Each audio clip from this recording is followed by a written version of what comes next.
Hey guys, what is up? It is Bibsy7 here again, and welcome to another RuneScape 3 vlog here today.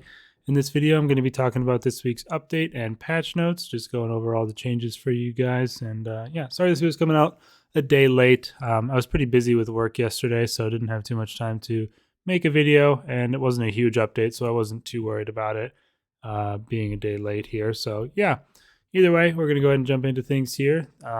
It's basically just a patch week. There's nothing else really that it was announced. There's no news about upcoming updates or anything like that. Basically what they say is it's a quiet one for RuneScape right now as the team is busy working on future updates. But what those future updates are, we have no idea. So I'm really hoping we get some inclination of what they're working on at least.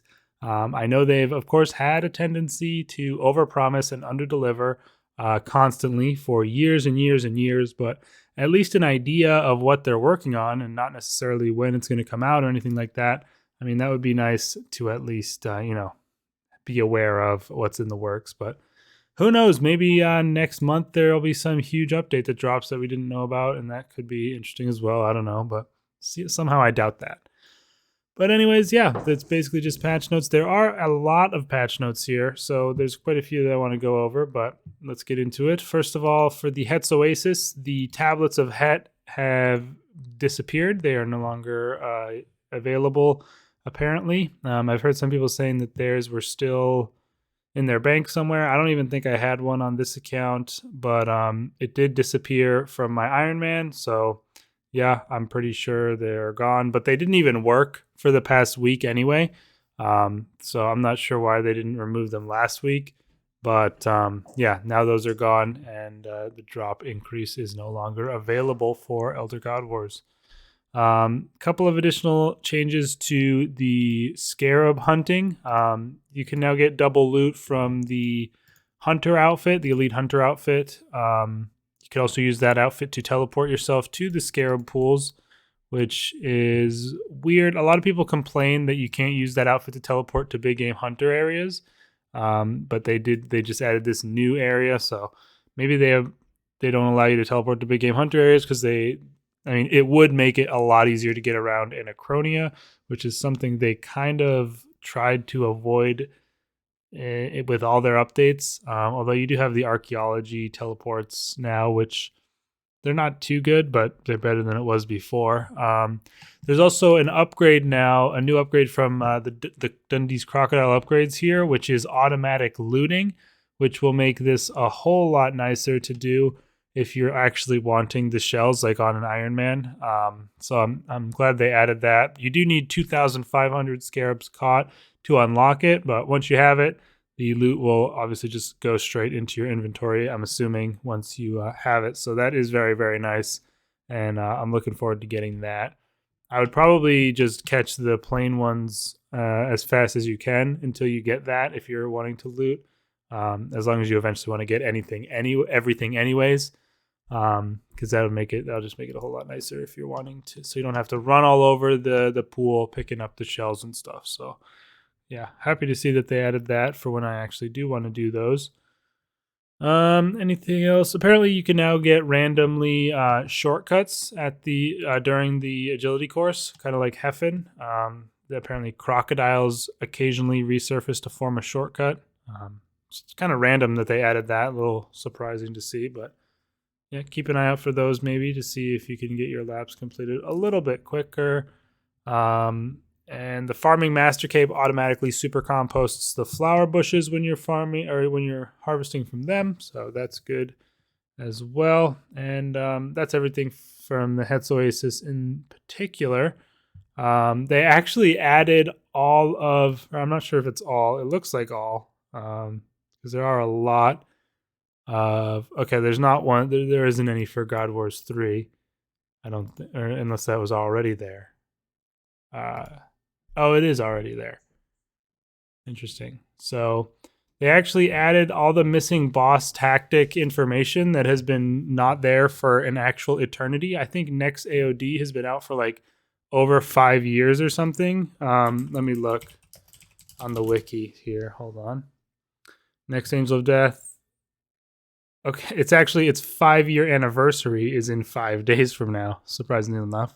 So yeah, 5 years later, next AOD finally gets a tactics section. So yeah, this has been filled out with all the mechanics. And there's a whole bunch of other bosses that had it added as well. All of the elite dungeon bosses mainly are of note here. Every single one of them, Ambassador and downwards, including all the sub bosses. So like Sanctum Guardian has Splishy Splash. Oh yeah, that's awesome. I guess that's a mechanic. Blackstone Flames is what it's called. I always find it interesting kind of to see what they call these attacks. Because, everyone always, of course, comes up with their own names for them. And people will still continue to use those, but it's interesting to see the official so-called names. Tri-Beam. Yeah, everyone calls it the beams. No pictures except for this one of the oh wow, that looks interesting. That's for like the magic onslaught on the last phase or whatever. So yeah, all these bosses now have these mechanics added. Raksha has them, Rex Matriarchs, Solok, and then all the elite dungeon bosses basically, including, and then next AOD. Those are the main ones. I should take a quick peek at the Solok one really quick here. Yeah, it just says on Mirth Hills of the Mind, Earthen Seed. That's the spore bombs, the green pads, basically, is what everyone calls those. Volatile Roots, Root Rush, Blight Afflict. There's so many mechanics, it's crazy. None of these have pictures, actually. Burst of Nature. So they have a different name for that random blight hit on the last phase. So yeah, it took them way too long to add those, but I'm glad they've done so. I would say maybe at the most 6 months after a boss release, those should be added, in my opinion, but that's just me.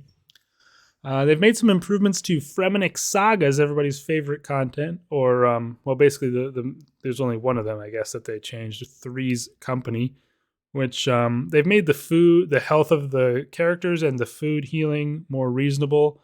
And I do remember, I've done this before, and it was pretty stupid how the food and the characters worked. Like, I think the characters had like 300 or 500 health, and the food would heal you for 20. So it was really stupid. And yeah, it looks like they made it a bit better, and it'll be less annoying to get through that. Let's see, anything else in here worth mentioning? There's a lot of random stuff here. Clue scrolls, which you get from the Scripture of Bick, will go directly into your clue carrier, which I think would make sense. I'm not sure why that wasn't the default to begin with. An interesting little patch note here that's not really significant, but it's kind of a funny callback to something in the past if you remember it. It says players are now able to pickpocket JMods in Steel and Creation. And I don't remember how long ago it was, but it was quite a long time ago. At some point, someone like a glitcher or like an exploit exposer who made YouTube videos was able to get a JMod into Steel and Creation with them. And since you're able to pickpocket people in Steel and Creation, although you're not normally able to bring outside items into Steel and Creation, of course, it's a JMod. So they were able to, and the person was able to pickpocket off of them an item known as the Rotten Potato.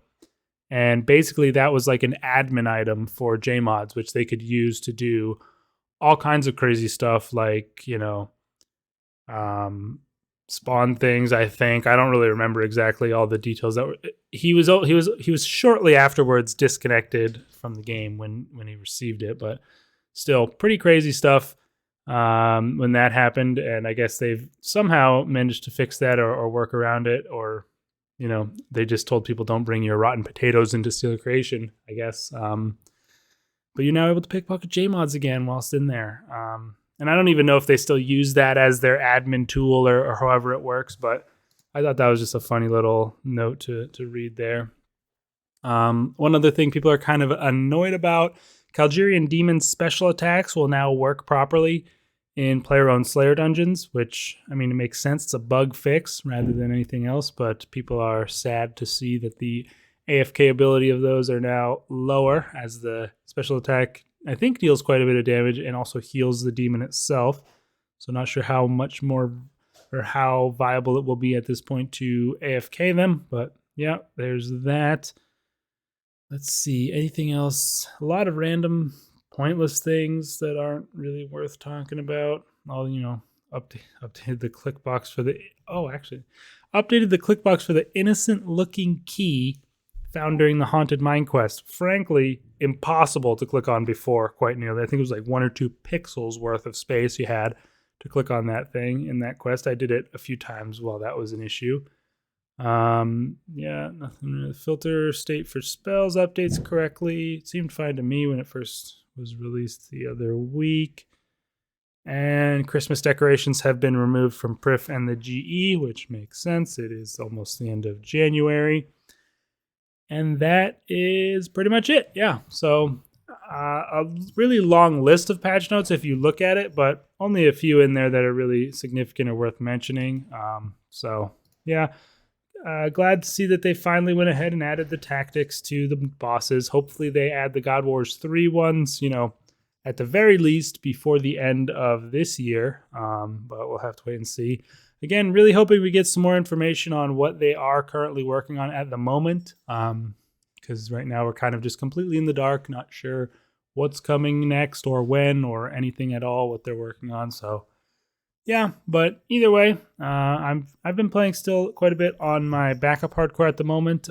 Like I mentioned in my backup hardcore video that I made last week, I haven't been playing on the main hardcore as much because I haven't really had a whole lot of uninterrupted time to dedicate to those 1-hour PVM sessions that are, you basically have to dedicate yourself to an hour because of the aura timer, which I really don't like, but that's basically why I haven't been playing on that account as much, because the main thing I'm doing on there is ED2.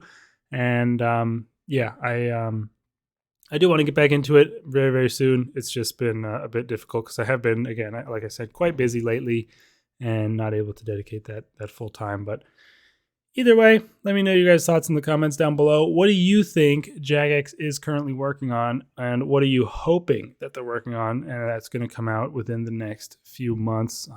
I honestly have no idea. I can't really even think of what they might be working on. I assume that someone's definitely working on the 5th boss for the Elder God Wars dungeon. Whether that's even coming out this year, remains to be seen.